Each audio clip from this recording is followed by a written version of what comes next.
Many people come to Hawkshead in the English Lake District to see the old grammar school, for it was here that William Wordsworth went to school and carved his name upon his desk, not dreaming that one day he would make it famous. The old schoolroom is no longer used, but it is not dead to the sound of children's voices. The old building is still part of the school for the children of Hawkshead and Sorey and the villages round about. Their playground is still the one that the boy Wordsworth knew. During the school term, Wordsworth, whose home was 30 miles away, lodged in this house with the widow Tyson. In his works you may read of his life there, which was simple and happy enough. That was about 1780, and Hawkshead looks much the same today, quiet and rather sleepy, a local centre for the farming folk round about, who mostly raise sheep. But now and then some local celebration, such as this May Day festival, gives the village an unusual air of excitement. The market square is crowded as the May Queen set off in procession. The band has come miles from another village to take part. The rehearsals are over. The last stitches put to the dresses. The last flowers gathered for the posies.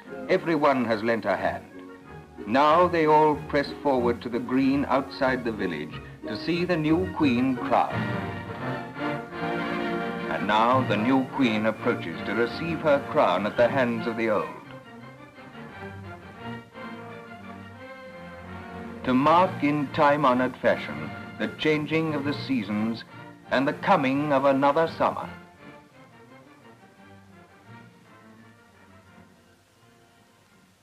Round about the town lies a gentle and beautiful countryside, not so harsh and gaunt as some parts of Lakeland, yet like every Lakeland valley, set in a frame of hills.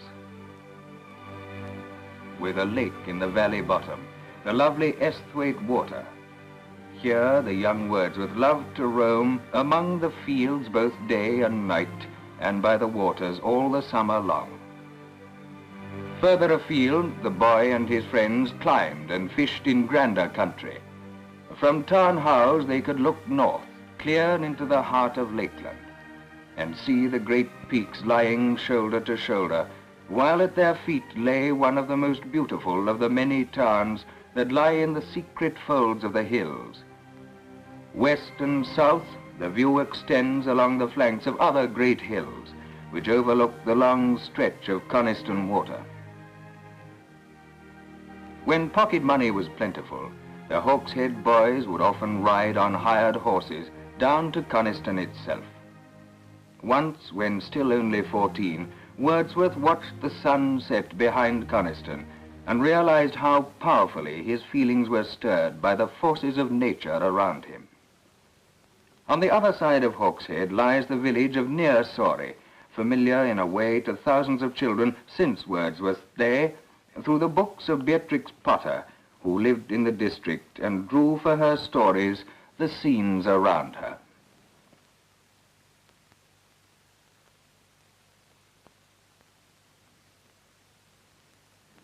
Many of her pictures, like this one, were drawn in and around her own house, which is still preserved by the National Trust exactly as it was when she lived there a few years ago.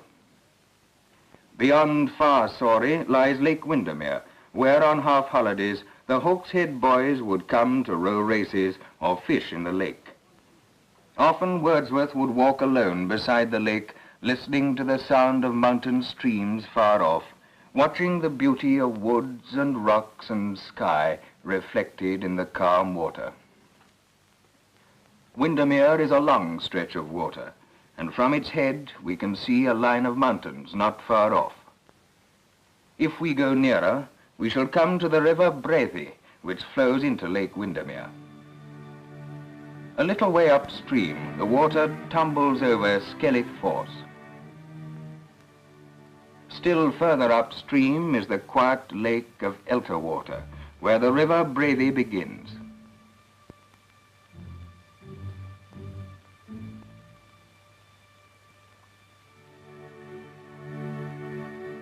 And nearby, a road climbs out of the valley, up Red Bank to the point where Wordsworth first looked down on the Vale of Grasmere. Though still a schoolboy, Wordsworth fell in love with its beauty and seclusion, and thought how he would like to live there. And here indeed he was to spend many happy years.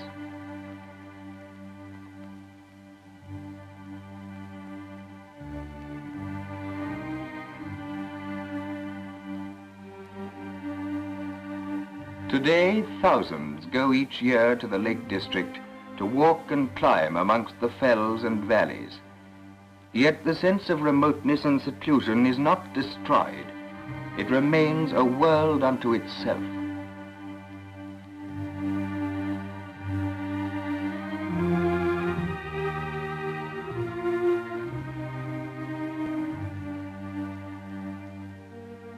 Two things contribute to this remote quality: its isolated position high up in the northwest corner of England, and the natural obstacles of the country itself.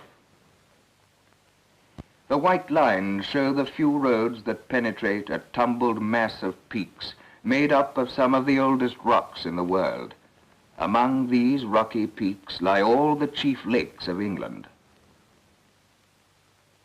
The railway line skirts the district without ever passing through it. In Hawkshead and the country round about, Wordsworth grew up.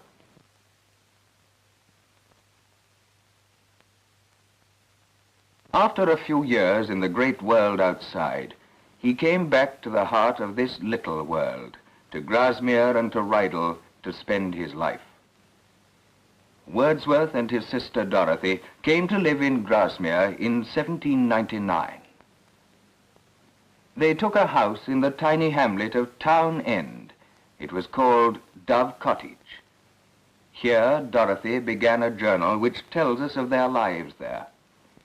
May the 1st, Saturday, 1802. I sowed the flowers. William helped me. We then went and sat in the orchard. It was very hot. William wrote the Celandine.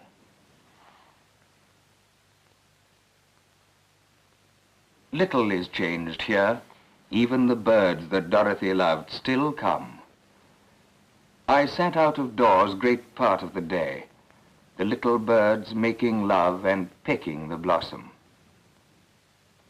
And then a great announcement. On Monday, 4th October, my brother William was married to Mary Hutchinson. So William lived happily with his wife and sister and wrote some of his best work at Dove Cottage. Often William and Dorothy would go on long rambles, he on foot and Dorothy sometimes on a pony. So there is hardly a place for miles around without some memory of them.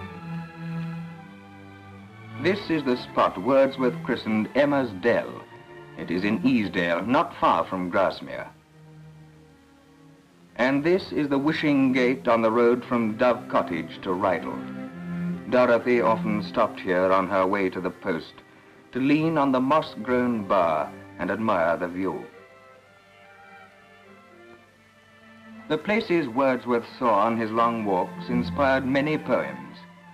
The little village of Skeleth, for example, lies at the mouth of the valley of Great Langdale, which is dominated by the twin peak called the Langdale Pikes. A tree-clad gully in the hillside hides a waterfall with the romantic name of Dungeon Gill. Wordsworth tells how two shepherd boys dared each other to cross the rock bridge above the fall, and how one of them sees from it a lamb which has been swept over the brink. Dungeon Gill is an apt name, for the water tumbles into a dark chasm which does indeed suggest a dungeon in some castle of the giants.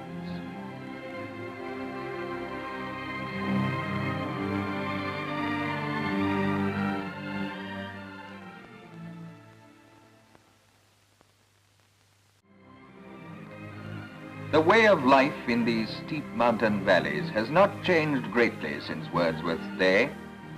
He had a great regard for the sturdy dalesmen, kind-hearted, frank and manly, whose descendants still climb the fells to tend their flocks.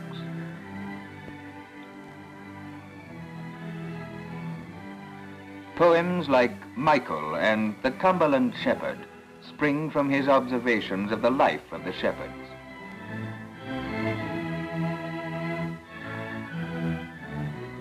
The people of the tiny villages and scattered farms are mostly sheep farmers, for the soil lies too thinly on its rocky bed for the growing of many crops.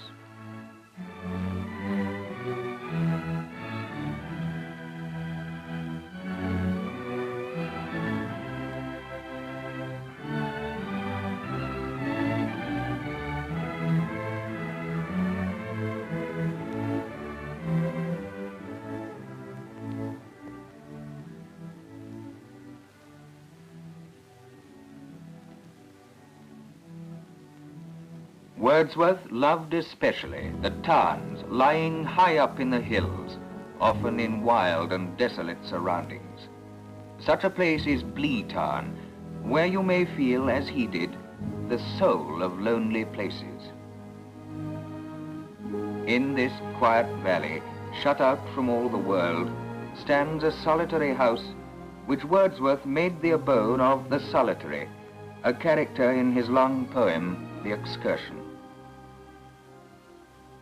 Climbing steeply out of the village of Ambleside, not far from Grasmere, goes the road to Kirkstone Pass. From a little way up the hill is a beautiful view of Ambleside, which Dorothy writes about in her journal. The road climbs on through rugged country towards the top of the pass. At the foot of Kirkstone lies Brothers Water. One fine April day, while Dorothy Wordsworth explored the lake, William sat on a bridge and wrote his poem on the coming of spring. In summertime, the Wordsworths often walked north for a few miles over Dunmail Raise for a picnic on the banks of Thirlmere with Samuel Taylor Coleridge, one of their dearest friends and himself a great poet. The tiny village of Wyburn was about halfway between their homes, and near here they would meet beside the lake. At other times, the wayward, charming Coleridge would stay with the Wordsworths at Dove Cottage or with other friends, leaving his family at Keswick with his brother-in-law, the poet Southey. Keswick is a pleasant little market town, a centre now for tourists in the season. Just outside it lies Crosthwaite Church, where the industrious, tender-hearted Robert Southey lies buried. For years, he wrote ceaselessly to support the deserted family of Coleridge, as well as his own. South of Keswick lies Derwentwater, at the entrance to the lovely valley of Borrowdale. At the foot of the lake lies the hamlet of Grange. The kind of life that was lived in these valleys when Wordsworth was young has been vividly described in recent times by Sir Hugh Walpole, who set his Harry's Chronicle in these surroundings. No one goes through Borrowdale without seeing the curious Bowder stone, on which it is said the ancient Norsemen fashioned the likeness of their god Balder. But many overlook Watendlath, a sprinkling of old farmsteads beside a tarn well stocked with fish, lying in a shallow valley high in the hills above Borrowdale.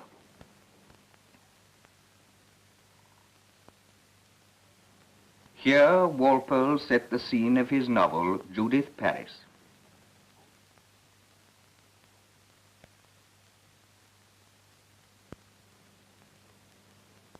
The tale fits well in these surroundings where the pattern of life is moulded by the elements, the harsh grip of winter, the gentle touch of summer. At the far end of Borrowdale, the country is grim and wild, and the narrow pass is dominated by Honister Crag. On all sides, frowning precipices look down on the traveller.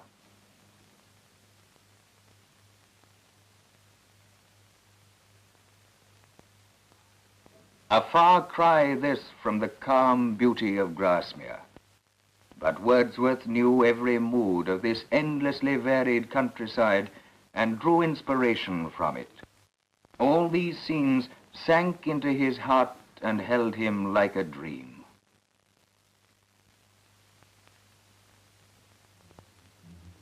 In Grasmere churchyard, beneath a simple stone, the poet sleeps beside his wife Mary, and with his sister Dorothy close by. His children too are there, all in the vale surrounded by the mountains where he passed his days.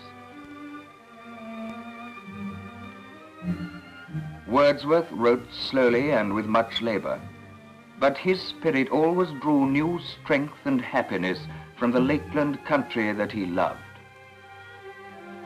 In his poetry, we can feel the power of the spell that was laid on him, so that the best of his work will live as long as the English language, which is his and ours. Embrace me then, ye hills, and close me in. Now in the clear and open day, I feel your guardianship.